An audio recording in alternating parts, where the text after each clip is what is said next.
Welcome back to Hardware Unboxed. Today we are taking another look at AMD's Value King, the Ryzen 5 3600. But this time, of course, we will be doing so with the GeForce RTX 3080. Now, we've already seen how similar the Ryzen 9 3950X and Core i9 10900K are at 1440p and 4K with the RTX 3080, but those CPUs cost in excess of $500 US, though you could quite easily argue that that's not really an issue for those entertaining spending $700 plus on a graphics card. Still, a lot of you have requested a test with the Ryzen 5 3600, and after all, you can save about $300 or so on the CPU, so that's $300 you could spend on a faster graphics card, for example. Or alternatively, if you already have an R5 3600, you're no doubt quite interested in seeing how it handles the RTX 3080, and if an upgrade to a Ryzen 5000 series processor is in order. So for this video, we're going to be looking at performance in 15 games at 1080p, 1440p and 4K with the Ryzen 5 3600 in a stock configuration using 32GB of DDR4 3200CL14 memory, then an OC configuration running at 4.4GHz, and then finally a manually tuned memory configuration, again running at 4.4GHz. Though I am still using DDR4 3200 memory, as I found this works quite well in the past. Having said all that, you could shoot a bit higher with DDR4 3800 memory, but there's no guarantee it'll be stable at a 1900 MHz FCLK. Anyway, the point here is to give you a rough idea of what's possible. As always, overclocking mileage will vary depending on things like your motherboard memory and CPU quality. Also, please note the Ryzen 9 3950X and Core i9 10900K, which have been included purely for reference, so they're just a reference point in the data. Neither of them have been overclocked. This isn't really a CPU versus CPU type content piece. Rather, we're just seeing how close the Ryzen 5 3600 can get to delivering $500 plus CPU performance in games. So with that, let's jump into the benchmark graphs. Death Stranding isn't really a great title for 3rd gen Ryzen processors. Performance isn't terrible or anything like that, but we did find that the 3950X was well down on the 10900K at 1080p and 7% slower at 1440p. Admittedly, the 1440p margin was rather small, but we're seeing an even bigger drop off with the 6-core Ryzen processor. The 3600 was 13% slower than the 3950X and 18% slower than the 10900K at 1440p. So that is quite a big margin despite the fact that we're still seeing up around 140 FPS on average. Now, overclocking the 3600 didn't really help here, nor did manually tuning the memory timings. That said, for those interested in gaming at 4K, the difference between these processors is extremely small and certainly won't be noticed. Microsoft Flight Simulator 2020 is another title that's quite rough on the 3rd gen Ryzen processors, let's say. And this is because it only heavily taxes a single thread. But because it does only tax a single thread, the 3950X doesn't really enjoy a performance advantage when compared to the much cheaper 3600. So you're looking at identical performance here. Overclocking did help to boost performance at 1080p and 1440p by 13%, and you'd also see this when overclocking the 3950X.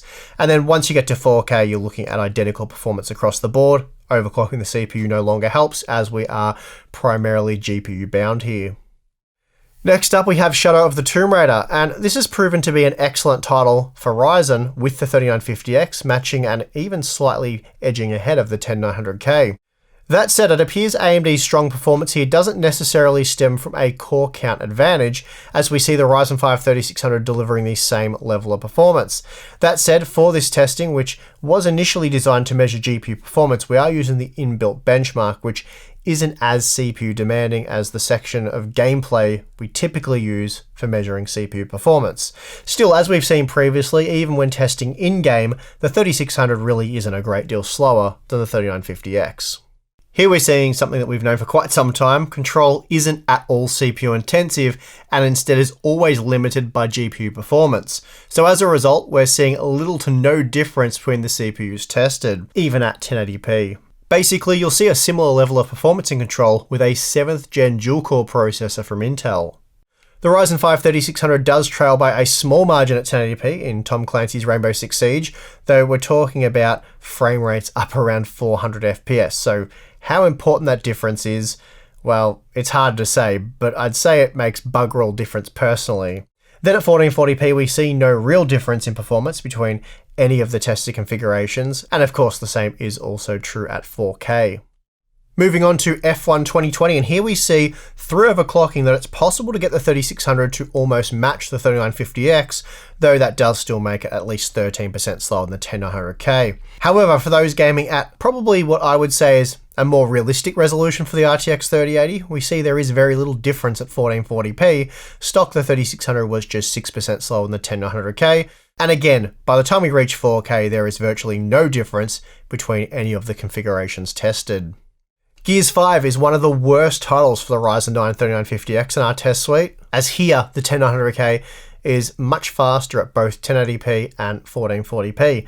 The Ryzen 5 3600 doesn't fare much worse than the 3950X, and it can be tuned up to match its stock performance, and then once we hit 4K we're seeing comparable performance even with that of the 10900K.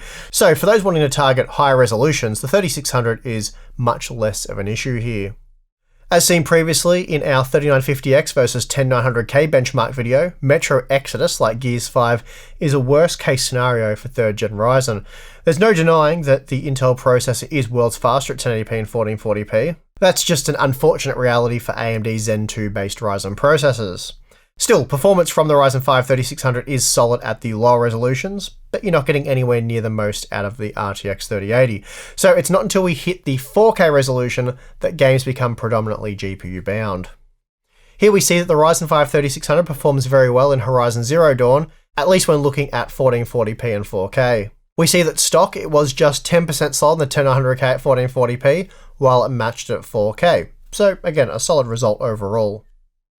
Performance is comparable in Assassin's Creed Odyssey, and here the R5 3600 can be tuned up to deliver stock 10900K light performance. So again, quite impressive stuff. And it's worth noting that a lot of games are going to be more GPU limited than CPU limited with the 3600/RTX 3080 combo. So this really is a good example of what you can typically expect to see. And we're again seeing performance that's mostly GPU bound in World War Z, as the 3600 matched the much more expensive processors at 4K and 1440p, while it was comparable at 1080p. Resident Evil 3 is another game that isn't particularly sensitive to CPU performance, assuming that you have a half-decent CPU, that is. Here we're seeing the Ryzen 5 3600 trailing the 10900K by just an 8% margin at 1080p, with that margin closing to just shy of 4% at 1440p, and then we see no difference at 4K. Doom Eternal is yet another game where CPU performance really isn't all that important. Again, assuming you have a relatively modern CPU with at least 8 threads. The Ryzen 5 3600 was around 7% slower than the 10900K and 3950X at 1440p, but it was also possible to maximize performance of the RTX 3080 with a basic overclock. And for those gaming at 4K, no overclocks required to get the most out of the RTX 3080 with the R5 3600. And again, it's a similar story when testing with Wolfenstein Youngblood. Here the stock 3600 was 12% slower than the 10900K at 1080p, but we see that margin erode entirely at 1440p and 4K. Last up we have Hitman 2, which is one of those titles like Gears 5 and Metro Exodus that doesn't run all that well on Ryzen processors. Worse still, we're seeing quite a large difference between the 3950X and 3600 that can't be made up through overclocking or tuned memory, so that's quite interesting. We also see that performance at 1440p isn't great relative to the 10900K, though of course it is still highly playable, but we're certainly not getting the most out of the RTX 3080. Having said all of that, by the time we reach the 4K resolution, there's no performance difference between any of the CPUs tested. Okay, so that's all 15 games, and I have to say, overall, it looked like the Ryzen 5 3600 fared really well, often not leaving a great deal of performance on the table at 1440p, and nothing at 4K. The 1080p data, I feel, is, let's say, more for science than it is practical use case, but as we always say, for those of you seeking maximum performance at 1080p, an Intel processor is the way to go. At least it is for now. But anyway, we've been extremely clear on this in all of our CPU related content to date, so this won't be news for any of you that regularly watch our videos. All of that said, let's take a look at the average FPS data across the 15 game sample. Starting with the 1080p data, we see that stock, the R5 3600 was on average 15% slower than the 10900K, and frankly, given the price, that's a pretty great result for AMD's budget 6-core 12-thread offering. It's also important to note that the 3600 delivered smooth, perfectly playable performance in all of these games. Also, those willing to overclock the 3600 can reduce that margin to just 9%. Of course, you can overclock the 10900K as well.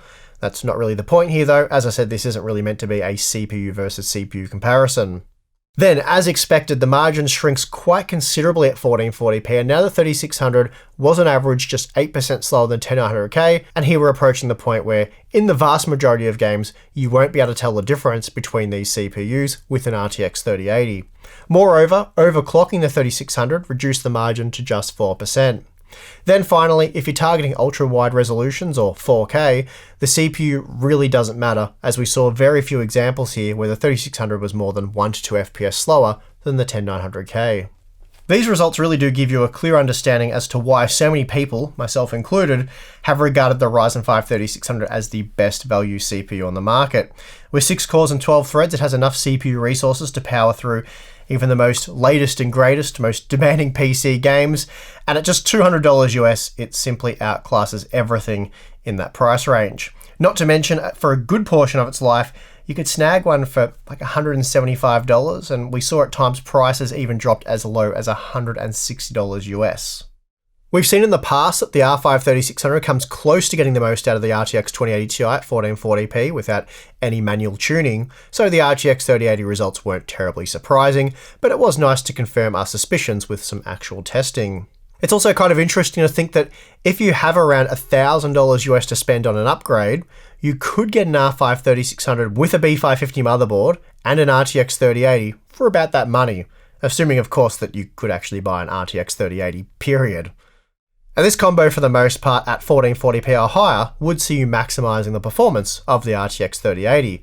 Whereas alternatively, if you wanted that extra bit of performance, the next best value choice would be the Core i5-10600K overclocked for maximum performance.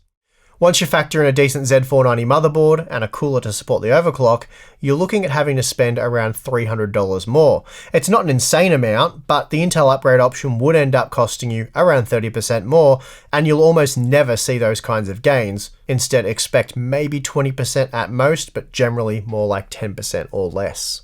Having said all that, I feel the Ryzen 5 3600 is probably going to be a better pairing for like a $500 US or less graphics card, so maybe it'll be worth retesting with the GeForce RTX 3070 soon. We do have one of those on hand, so we will be providing a day one review.